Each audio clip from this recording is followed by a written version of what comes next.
반갑습니다. 구국공무원 사회 정영주 교수입니다. 자, 오늘 들어갈 내용은 우리가 지난 시간에 그 선거와 관련된 얘기를 배웠잖아요. 그래서 선거에 대해서 보통 선거 과정이라든지 그리고 이제 선거와 관련된 각종 제도들 그리고 이 선거와 관련해서 우리나라는 어떻게 진행되고 있는지에 대해서 배웠어요. 그래서 오늘은 그 다음 토픽인 이제 정당에 대해서 들어갈 거예요. 우선 정당이라고 하게 되면은 우리가 알고 있는 일반적인 그 뭐 새누리당이라든지 뭐 민주당이 됐다든지 뭐 더불어민주당 그리고 이제 국민의당 이렇게 다양한 정당들이 있는데 이러한 정당들이 어떻게 활동을 하고 그리고 이 정당의 어떤 목적이 무엇인지 그리고 이것들이 어떻게 사회에 영향을 끼치는지 이런 부분에 대해서 우리가 좀 짚어나갈 거예요. 우선은 정당이라는 것 자체가요. 가장 중요한 게 정치적인 생각이 같아야 됩니다. 정치적인 생각이요. 그래서 어떤 자신들의 이익이라든지 이런 목적이 절대 아니라 정치적인 색채가 같은 사람들이 모였기 때문에 그들이 원하는 건 뭐냐면 어떤 정치적인 어떤 권리 또는 권력을 원하거든요. 그래서 우리는 이것을 정권이라 그래요. 그럼 이 정권 획득을 목적으로 움직이기 때문에 자연스럽게 정권 획득을 위해서 선거와 연계가 될 수밖에 없는 겁니다. 알겠죠? 그래서 이제 보통 정당에서 하는 일은 어떤 거냐면요. 기본적으로 선거에 나갈 수 있는 후보자를 어떻게 추천이나 배출한다든지 그렇죠. 그리고 크게 보게 되면 두 가지인데 우리가 이거 외에도 이제 국민들의 어떤 요구사항에 대해서 집약하고 수렴하는 과정을 가지겠죠. 그리고 추가로 하나 더 얘기한다면 이와 관련해서 국민과 국가와 국민 간에 연결해주는 일종의 매개체 역할을 하는 거죠. 자, 그래서 우리가 이제 정당에 대해서는 우선은 이제 정치적 견해가 같다는 점 그리고 이제 역할은 크게 두세 가지 정도 보시면 됩니다. 그래서 이제 유형을 보게 되면은 보통 이제 일당제와 다당제로 복수정당은 아닌데 일당제는 말 그대로 당의 한계예요. 당의 한계란 얘기는 아무래도 이제 우리나라에서 보기가 어렵겠죠. 사회주의 국가에서 많이 볼 수 있습니다. 그러니까 북한이라든지 중국이라든지 이런 쪽이거든요.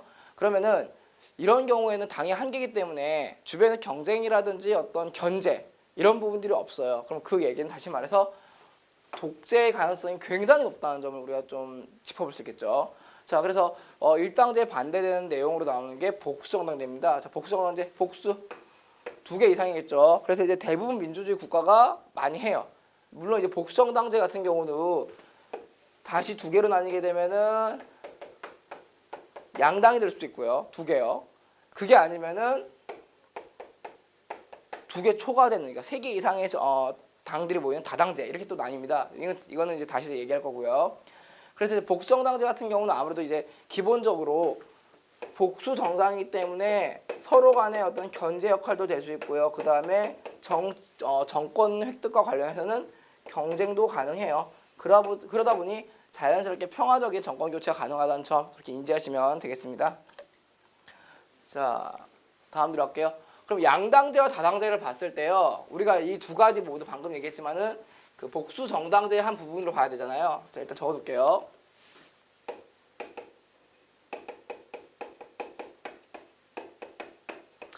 자, 양당제와 다당제를 나뉘는 이유는요. 이제 어떤 정치적 특색과 연결이 돼서 당이 2개인 경우와 당이 2개 이상, 그러니까 2개 초과, 3개 이상이 됐을 때 차이점이 무엇인지를 알 수 있는 어떤 부분이라고 보시면 돼요. 우선은 양당제부터 하나씩 보게 되면요. 2개 정당이에요. 그럼 2개 정당의 주력이기 때문에 아무래도 두 정당 간 어떤 힘의 무게는 거의 비슷하다 보시면 됩니다. A당과 B당이요.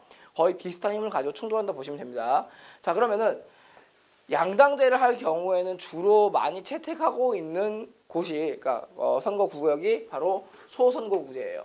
왜 그러냐면은 아무래도 이제 양당제 뽑을 수 있는 정당이 2개다 보니까 좀 제한적이잖아요. 다당제처럼 되게 많지도 않고요. 그렇죠? 그러다 보니 굳이 선거구를 크게 할 필요가 없던 거예요. 소선거구제만 가지고도 충분히 구현이 가능합니다. 이건요.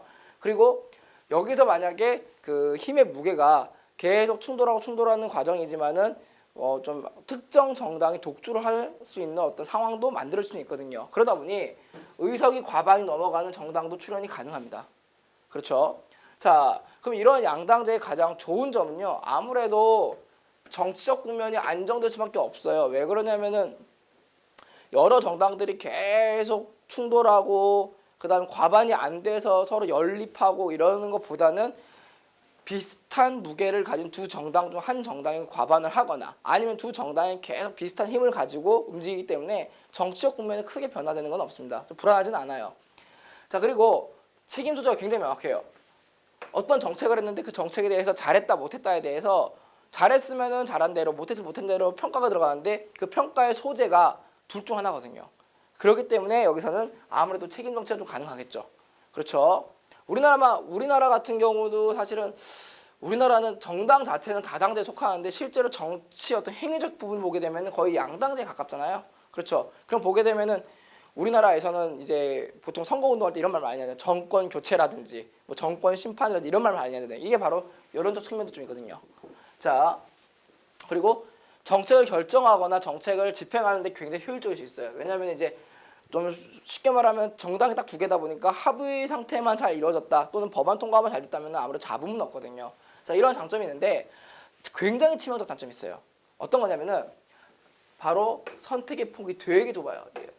무슨 얘기냐면은 나는 A당도 싫어, B당도 싫어 이런 경우가 있거든요. 그럼 이 경우는 나중에 이 양당제 같은 경우는 나중에 아무래도 이제 선거를 했을 때 사표가 나올 확률도 좀 있다고 보셔야 되겠죠. 그렇죠? 네, 그런 점도 보셔야 되고 두 번째는 같은 말인데 폭이 좁다는 얘기는 다시 말해서 어떤 국민들의 다양한 의사를 반영하기 좀 어렵다는 점이에요. 예를 들어서 A당과 B당이 있는데 A당은 약간 좀 보수적 정당이고 B당은 좀 진보적 정당이에요. 그런데 예를 들어서 제가 유권자인데 나는 둘 다 마음에 안 들고 나는 환경과 관련된 어떤 정책을 만들고 싶어. 그런데 A당과 B당 모두 정치적 색깔만 있지 환경 색깔은 없다고 보면은 아무래도 좀 이제 다양한 의사를 반영하기가 좀 어려운 측면들이 있겠죠.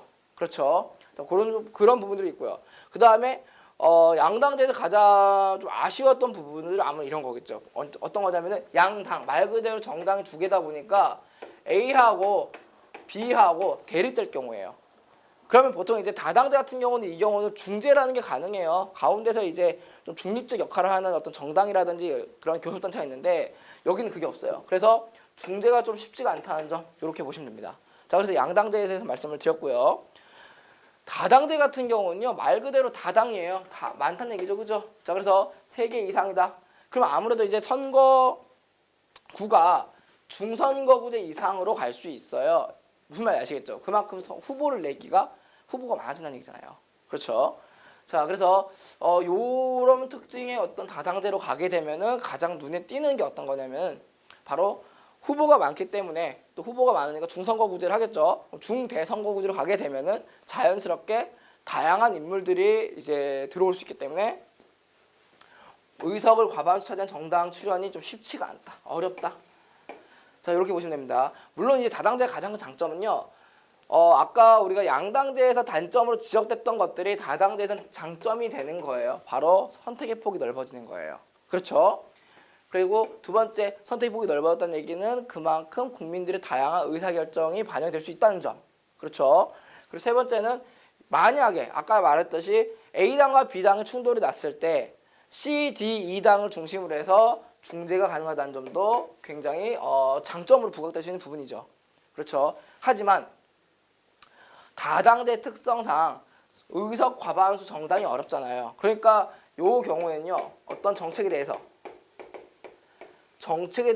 안정적으로 진행될 거란 기대를 하기가 좀 어려워요. 즉 전국에 불안할 확률이 큽니다. 물론 다당제라고 해서 무조건 불안정해 엉망진창해 이건 아니지만은 이건 가능성의 문제거든요. 그렇죠? 가능성이 크다는 얘기입니다. 그렇게.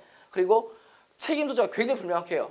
A 아니면 B 이 상황이 아니라 A, B, C, D, E, F, G 같은 정당들이 여러 개 있는데 어떤 정책적 문제 터졌을 때 그것을 일일이 책임을 묻기 어려운 거예요. 간혹 이제 또 이제 다당제 상태에서 군소 정당들이 연합한 어떤 연립이라면 더 이 문제 심화되겠죠. 그리고 정책 결정 과정이라든지 또는 집행 과정이 굉장히 시간이 오래 걸린다는 점.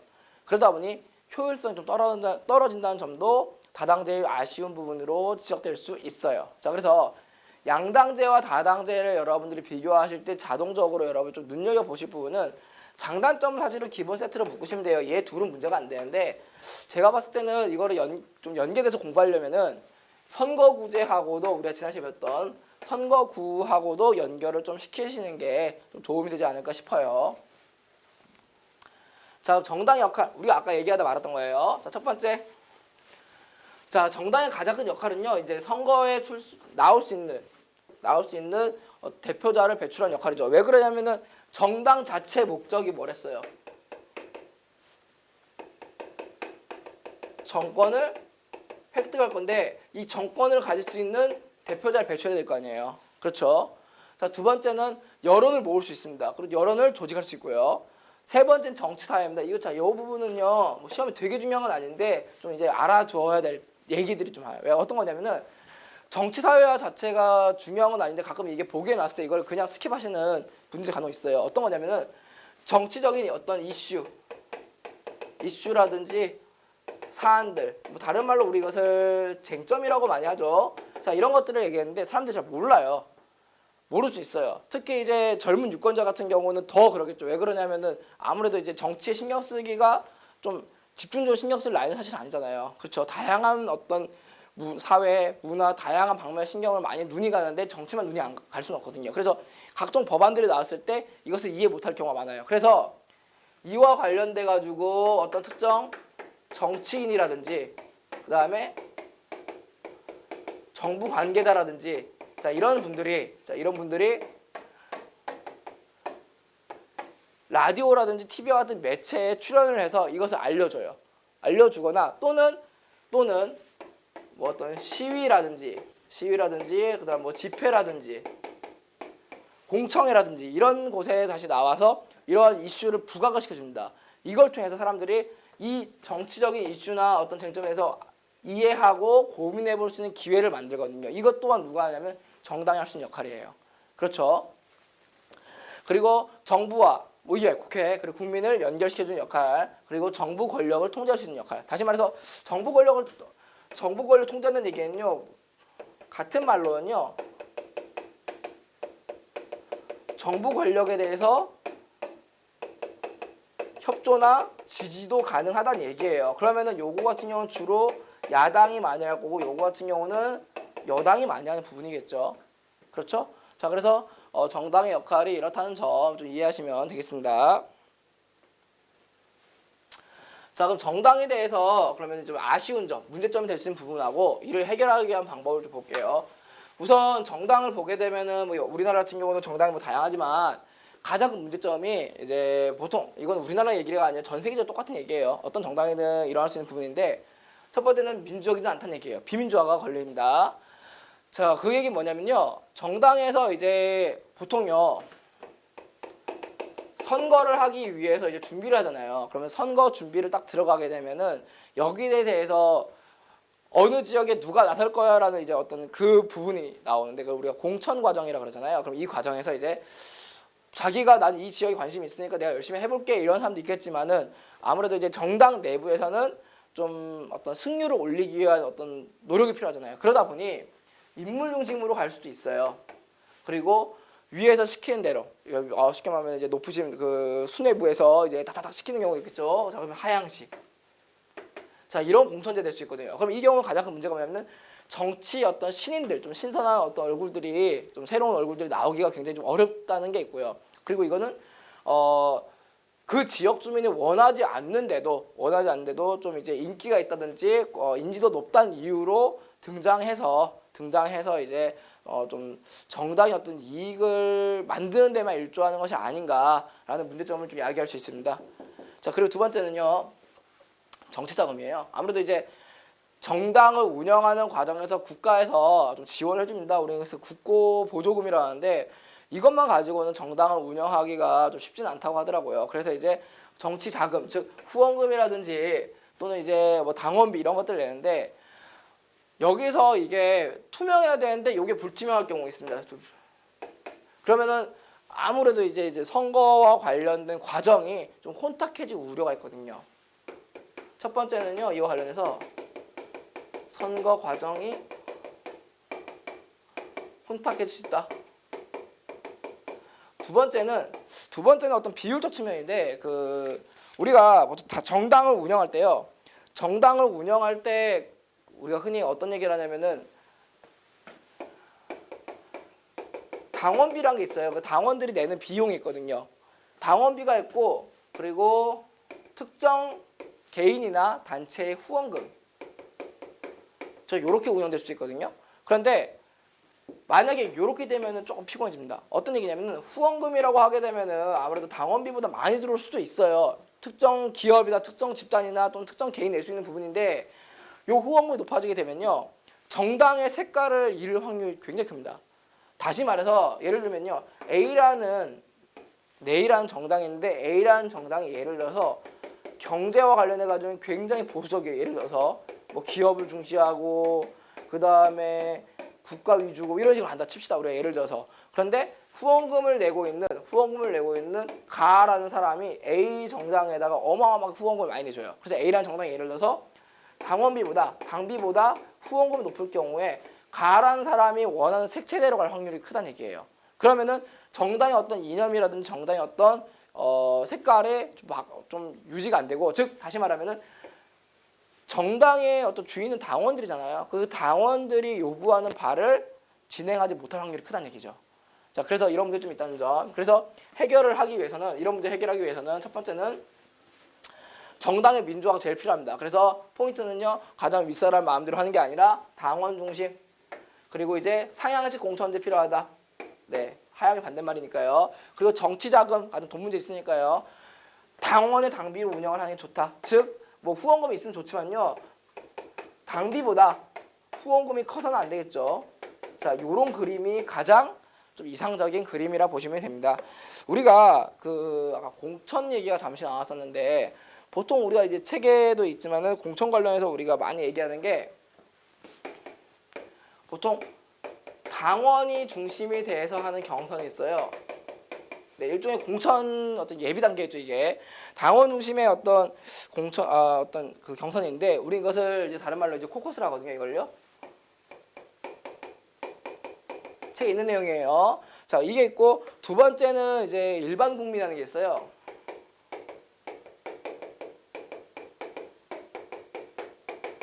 우리 흔히 말 국민 경선이죠. 국민 경선 같은 경우는 다른 말로 이제 프라이머리라고 하는데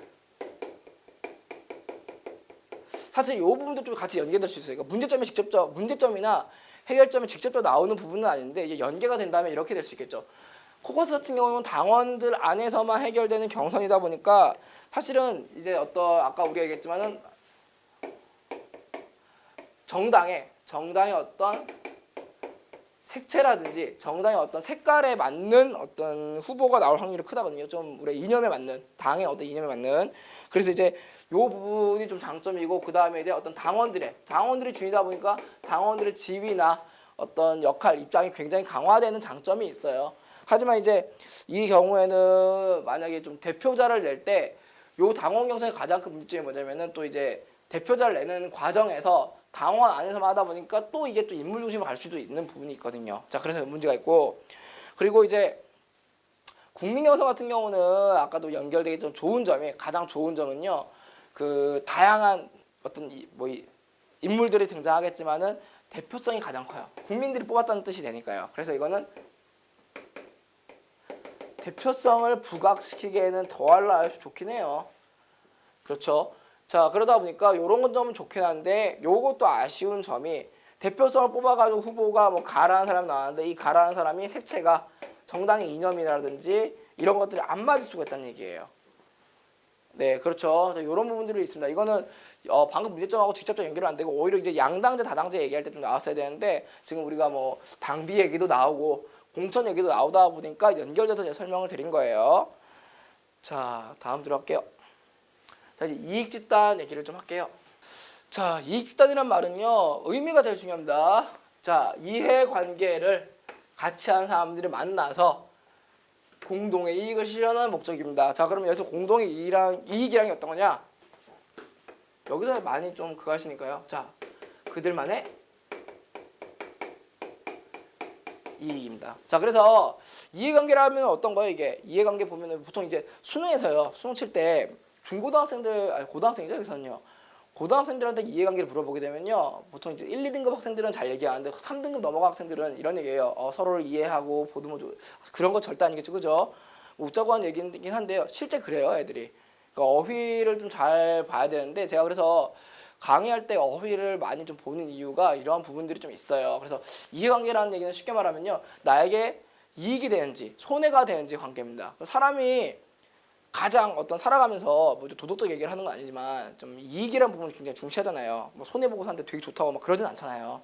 그렇죠? 자, 그렇기 때문에 이해관계가 가장 큰 포인트다 보니까 자신들의 이해관계가 똑같은 사람들끼리 모이는 거예요. 그러면은 공익보다는 국민의 전체 이익보다는 국가 국민 전체 이익보다는 그들만의 이익을 먼저 추구하는 양상이 벌어집니다. 이게 나쁜 건 아니죠, 사실은요. 이거는 그냥 인간의 어떤 본능적인 어떤 모습이잖아요. 자, 그래서 이익 집단은 그래서 다른 말로는요, 뭐 이익 단체라고 하기도 하고요. 그 다음에 자신들의 이익을 요구하기 위해 움직이기 때문에 압력 단체라고 하기도 합니다. 자, 그래서 이 사람들의 가장 특징은 뭐냐면 이 집단의 가장 특징은요, 자기들의 어떤 영역, 자신들의 어떤 이해관계 관련 영역에 대해서는요, 여기와 관련 영역에 대해서는요, 전문가들이 많아요. 왜냐면 자기들의 어떤 생업과 관련된 확률도 크고요, 자신들의 이익과 연계되기 때문에 굉장히 잘 알겠죠, 상황에 대해서는요. 자, 그리고 정부에 영향을 끼칠 수도 있다는 점. 뭐 이제 대표적으로 정치적으로 건의를 한다든지 또는 이제 압력을 행사한다든지 아니면 또 이제 로비도 가능하죠. 로비란 말은 좀 나쁜 말은 아니니까요. 그래서 우리는 요 경우 이러한 사람들이 모인 곳을요, 땡땡땡땡땡 협회라든지 땡땡 조합이라든지 땡땡 회와 같은 단체의 역할을 가져갑니다. 그럼 대표적으로 뭐 이런 거 있죠. 변호사 협회, 뭐 의사협회, 그 다음에 뭐 약사협회, 그리고 이제 노동 조합, 뭐 이런 것들 다양하잖아요, 그죠? 자, 이런 모임들이 여기 해당이 되겠죠. 그러면 이 이익단은요, 철저하게 그들의 이익이기 때문에 우리는 사익이라고 반드시 우선 가이드라인 잡아주셔야 되고요. 역할은 간단해요. 그들의 이익을 위한 거기 때문에요. 집단의 그들만 이익을 실현하는 목적이다 보니까 정책을 결정하는 사람들에게 영향을 줄 수 있다는 점, 이게 가장 특징이고요. 그렇죠? 그리고 이를 실현하기 위해서 뭐 압력을 행사한다든지 뭐 파업이라든지 뭐 여러 가지 있겠죠. 그 다음에 이제 정책 결정권자와 집행자들에게 로비 잘 해주세요 뭐 이런 거죠. 로비라는 말이요, 사실은 우리나라에서 굉장히 부정적인 역할로 쓰이는 경우가 많은데, 보통 이제 그 공무원 준비하시는 분들한테 가끔 이런 얘기, 어휘에 대해서 어떤 느낌이나 어감을 물어보게 되면요, 로비란 말 하면 되게 좀 부정적으로 보시는 분들 되게 많아요. 네, 사실은 이제 미국에서는 이제 로비라는 게 어떤 정식적인 어떤 직업으로서 인정이 되는데, 말 그대로 로비라는 게 그 협상과 관련된 얘기잖아요. 그래서 그런 측면을 이해하시면 될 겁니다. 자, 그 다음에 정치 후원금을 제공한다는 점, 요건 좀, 이거는 이익단체가 정당에다 이제 주는 경우인데, 뭐 이건 뇌물이란 이런 개념이 아니고요. 정치 후원금을 준다는 얘기는 다시 말해서 자신들의 어떤 이익을 반영해 줄 수 있는 정당이라고 생각하기 때문에 보시면 됩니다. 자, 그래서 이렇게 역할을 한다는 점 보시면 되겠고요. 장단점이 있는데요. 우리는 여기서 장단점이라고 얘기하자고 순기능, 역기능 얘기를 할게요. 순기능이라 하게 되면 원래 이익단체가 갖고 있는 어떤 정상적이고 기본적인 목적을 의미하는 거고, 역기능은 쉽게 말하면은 원래는 이렇게 하려고 하는 건 아닌데 하다 보니까 이렇게 좀 문제점이 발생되는 점, 그러니까 문제점이 생길 수 있는 기능을 보시면 됩니다. 자, 그래서 순기능은요, 가장 대표적인 게 이익단체를 만드는 사람들이 가지고 있는 대표성은요, 직능대표예요. 우리 흔히 말하는 이제 직업과 관련된. 그렇죠. 그리고 가장 중요한 건 두 번째겠죠. 국민들의 다양한 정치 의사를 표출한다. 왜냐면요, 정부에서는요, 정책을 만드는 입법, 사법, 행정에서는 국민에 대해서 여러 가지 신경을 많이 쓰겠죠. 하지만 이게 한계가 있어요.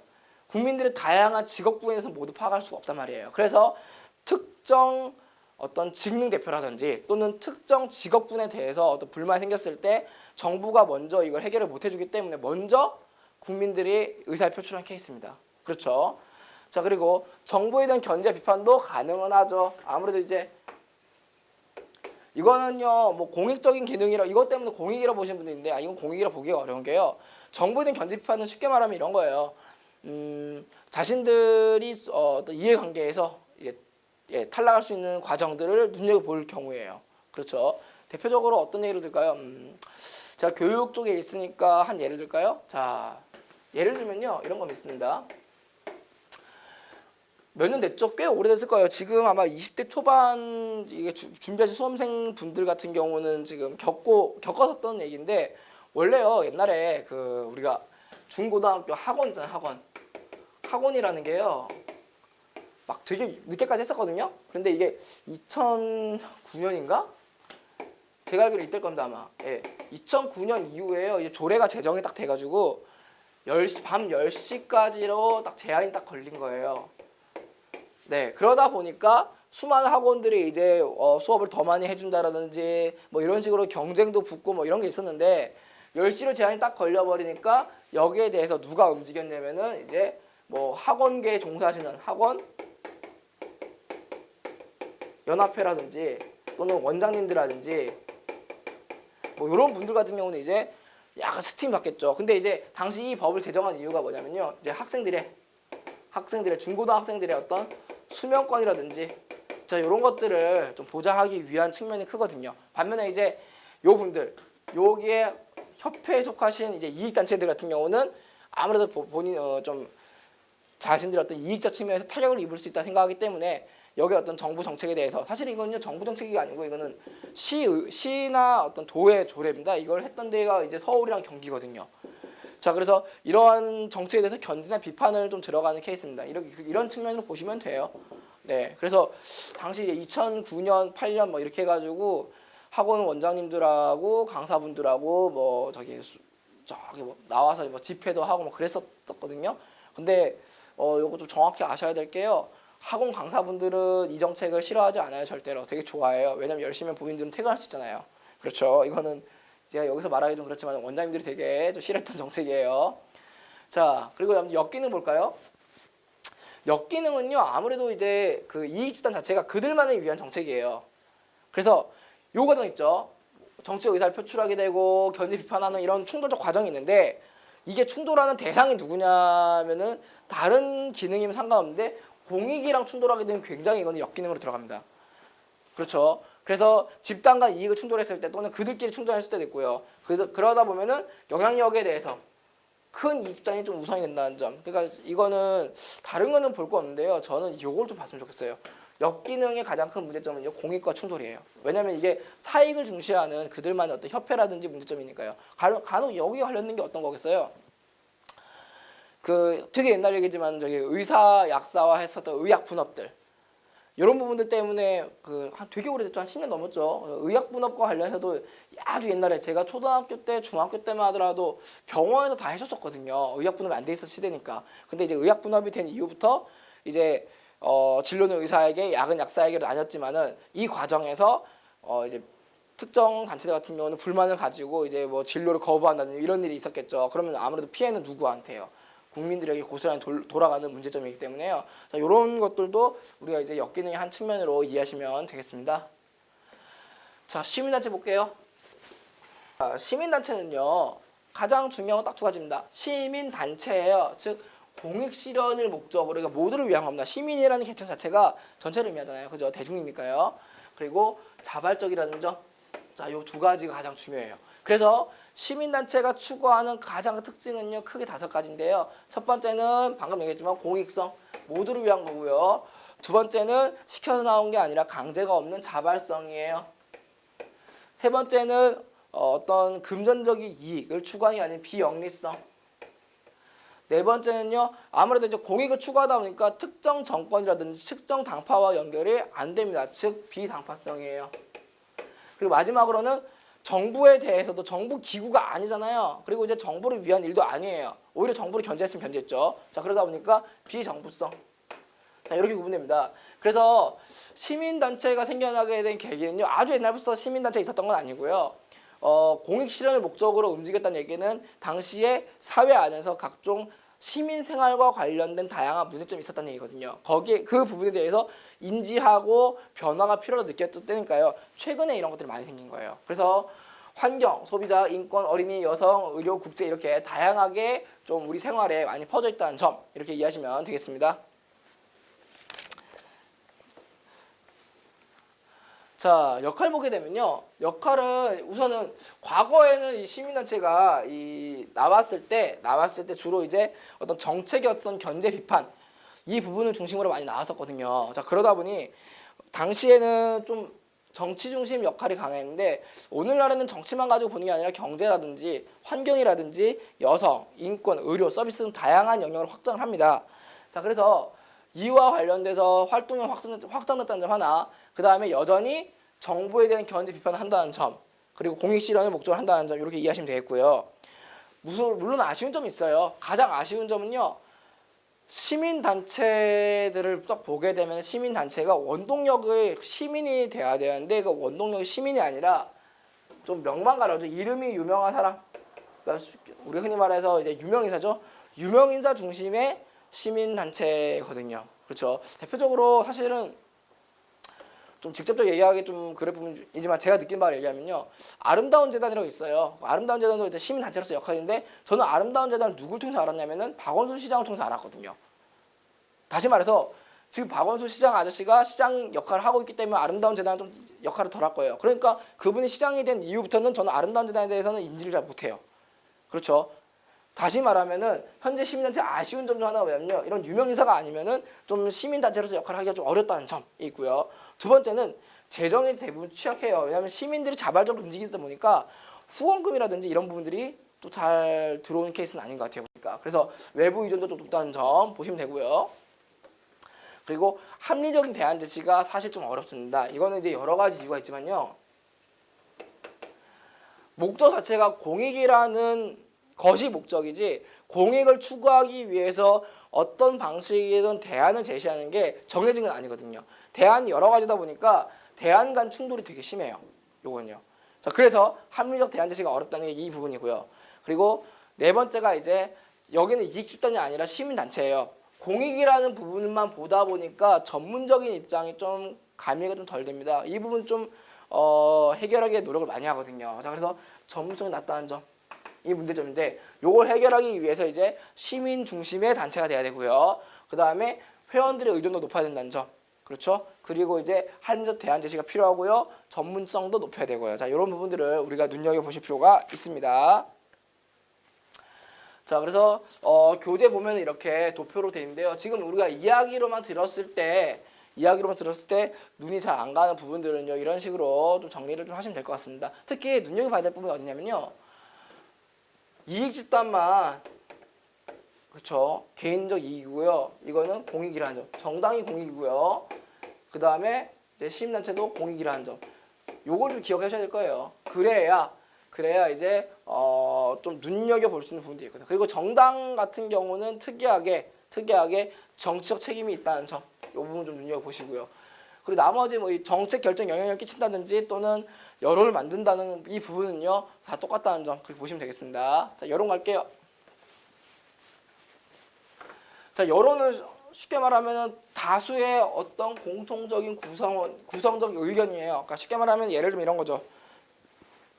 보통 이제 시험 끝나고 막 이러면은 제가 보통 그 수강생 분들한테 가끔 이제 뭐 커피를 쏜다든지 아니면은 이제 옛날에 이제 고등학생들 가르칠 때는 뭐 밥을 사고 이랬거든요. 그러면은 이런 얘기를 해요.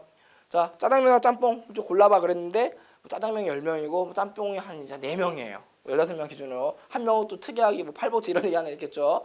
그런데 결과적으로 짜장면이 10명이기 때문에 우리 이것을 이 집단의 여론은 짜장면을 볼 수 있는 상황이잖아요. 그렇죠? 자, 이런 식으로 이해하시면 되겠습니다.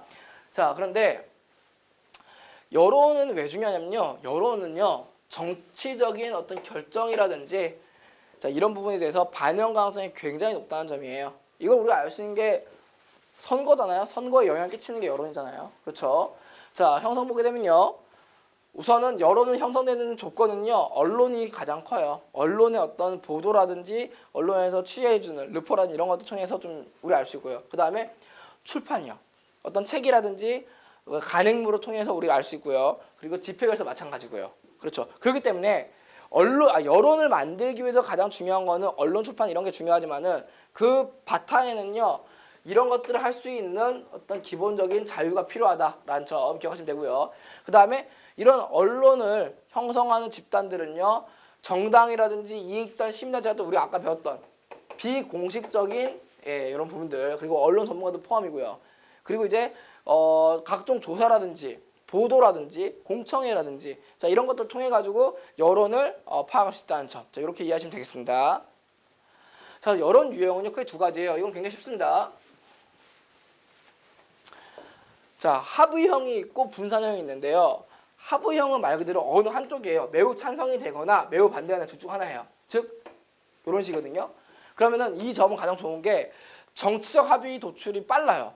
물론 아쉬운 점은 좀 다양한 의견을 들어볼 수 있는 기회는 아니겠죠. 그만큼 의견이 한쪽으로 몰렸다는 뜻이니까요. 반면에 분산형 여론은요, 나뉜 거예요. 찬성표도 나뉘고 이만큼 나오고 반대표도 이만큼 나오는 거예요. 그렇죠. 자, 그럼 그 얘기 뭐예요? 갈등과 충돌의 어떤 빈도라든지 범위가 크다는 뜻이거든요. 그렇죠. 자, 그리고 언론은요. 언론은 우리가 얘기했지만은 여론에 영향을 끼친다. 자, 여론에 영향을 끼친다. 그래서 여론을 형성할 수 있는 게 언론이에요. 왜 보통 우리가 보통 아이돌을 얘기할까요? 우리가 연예계를 보게 되면 연예계에서 어떤 멤버가 탈퇴를 하거나 아니면은 열애설에 넣었을 때 언론이 보도를 하잖아요. 그죠? 디스패치 이런 데 그죠? 그러면은 이제 이쪽에서 보도의 어떤 방향이라든지 또는 보도의 어떤 무게감에 따라서 우리가 그 연예인을 판단하고 결정짓는 잣대가 같지는 않단 말이에요. 그렇죠? 그렇기 때문에 이런 언론의 역할은요, 역할이보다는 언론의 어떤 파장은 여론을 형성한다는 점을 우리는 좀 눈여겨볼 필요성이 있습니다. 자, 그래서 언론의 책임은요, 공정성, 공익성, 책임성, 정확성, 중립성을 갖춰야 되고요. 자, 그리고 정치 문화를 보게 되면요, 정치 문화는 말 그대로 정치적 어떤 문제라든지 정치 이슈에 대해서 시민들이 바라보는 가치관이에요. 그럼 시민들은 어떻게 바라보냐 이건데, 요건 표만 보시면 돼요. 향리형, 신민형, 시민형. 자, 요 표가 중요합니다. 자, 그래서 향리라는 말이 옛날 조선시대 때 나왔던 말이잖아요. 그렇죠? 그래서 전통사회라는 점 기억하시면 되고요. 특징은요, 옛날 조선시대 보면 시민들이, 우리가 그 백성들이라죠. 백성들이 정치에 나갔을까요? 그건 아니에요. 그냥 나라님이 하시는 대로 저희는 따라만 가겠습니다. 뭐 이런 분위기잖아요. 그렇죠? 그러니까 정치 역할에 대한 분화가 없다는 점. 그렇죠? 그래서 이제 시키는 대로 그냥 따라가는 입장이다 보니까 좀 수동적이에요. 요구사항도 수동적이고 결과도 수동적이에요. 그렇죠? 다시 말해서 시민이 정치에 참여한다는 인식이 없겠죠. 그러다 보니 참여 수준은 되게 소극적이라는 점. 그렇죠? 자, 그 다음에는요, 신민형이에요. 신민이란 말이 이제 이게 신민이란 말이 가끔 이제 요거 질문하시는데 이게 반대말이요. 반대말이 시민이거든요. 그러니까 이 신이란 말이 보통 이제 신하의 어떤 신자거든요. 쉽게 말하면 이제 지배를 받는 뭐 이런 개념인데, 요 향리형과 다른 점은요, 향리형은 아예 완전 초옛날이에요. 그냥 그러다 보니까 감히 저희가 어떻게 나갈 수 있겠어요 이런 거죠. 그죠? 근데 신민형은요, 권위주의 사회예요. 다시 말하면은 왕조 얘기는 아니고요. 왕조 얘기도 될 수 있겠지만은 기본적으로 왕조가 거의 끝물이거나 아니면은 사람들이 어떤 인식을 하는 단계예요. 어느 정도는요. 그렇죠? 자, 그래서 권위주의를 하게 되면은 우리가 흔히 말하는 절대왕정 때도 될 수 있고요. 역사적으로는요. 또는 군사정부도 될 수가 있는 거예요. 그렇다. 특징은 요 시기에는요, 중앙집권, 다시 말해서 특정 왕이라든지 특정 권력자에 집중되다 보니까 기본적인 요구사항은 크게 없어요. 수동적이에요. 하지만 결과에 대해서 결과치를 봤을 때 사람들이 느끼는 바는 있어요. 다시 말해서 정치적 성숙도는 과거 향리형에 비해 좀 올라간 타입이에요. 자, 그래서 결과 판단한다는 얘기죠. 자, 그러다 보니 정치 체계는 인식을 하게 되고 이 결과에 따라서 참여의 어떤 빈도는 좀 커집니다. 그래서 상대적으로 향리형 때보다는 좀 적극적이 되는 거죠. 그렇죠? 그리고 시민형, 이거 오늘날이죠. 자, 오늘날 민주주의 사회에서 볼 수 있는 시민형은요, 우선은 참여와 결과에 대한 판단 모두 능동적이에요. 그렇죠? 자, 그래서 적극적이다. 그래서 정치 체계를 인식을 한다. 이렇게 보시면 되겠습니다. 자, 법문화 나왔네요. 자, 우선은 여기는요, 법문화는 말 그대로 어떤 법을 보고요, 법적인 내용이라든지 법의 어떤 형식을 보고요, 이걸 통해서 법의 어떤 특성이 어떻구나라고 보는 부분인데요. 우선은 우리나라 법문화를 보게 되면요, 그 과거에 아주 옛날 조선시대 때라든지 고려시대 때는요, 기본적으로 법에 대한 개념이요, 덕치, 덕으로 다스려야 되고 예로 다스리는 덕치 예치예요. 우리 공자님 말씀하시던 뭐 그런 부분이죠. 그러니까 이 당시에는 어떤 법에 대한 인식이 없었겠죠. 그렇죠? 자, 그런데 일제강점기 때, 이제 일제시대 때 아무래도 이제 일본을 통해서 지배를 받는 과정이다 보니까요, 법문화가 바뀌게 됩니다. 덕치예치로 가는 게 아니고요, 법 전대로 가거든요. 즉 서문법을 불리는 법조문의 내용에 있는 대로 가다 보니까 이 부분 같은 경우는 어떤 법이라는 개념에 인식을 해요. 그렇죠? 하지만 이 법이 우리 국민들을 위한 어떤 수단이 아니라 일제 강점기다 보니까 일본이 조선 사람들을 지배하기 쉬운 도구로서 했다는 점. 이렇게 이해하시면 되겠고요. 광복 이후에는 이제 성문법이 필요는 해야 하잖아요. 그죠? 기록에 대한 성문법이 필요하긴 한데 개별 사례에 대한 어떤 혼합도 필요해요. 판례를 봐야 될 거 아니에요. 그래서 판례를 중시하는 영미법이 이제 가미가 됩니다. 자, 그래서 오늘날 같은 경우는 이게 광복 이후에 우리가 군사 정권을 겪었을 때는 좀 법 집행 과정이라든지 이런 부분들이 성문법적인 측면들이 좀 부정적이긴 했었는데 오늘날에는 아무래도 이제 개별 사례들을 또 중점적으로 보다 보니까요. 사회 정의라든지 공공복지를 실현하기 위해서는 굉장히 필요하다는 점. 자, 이렇게 이해하시면 되겠습니다.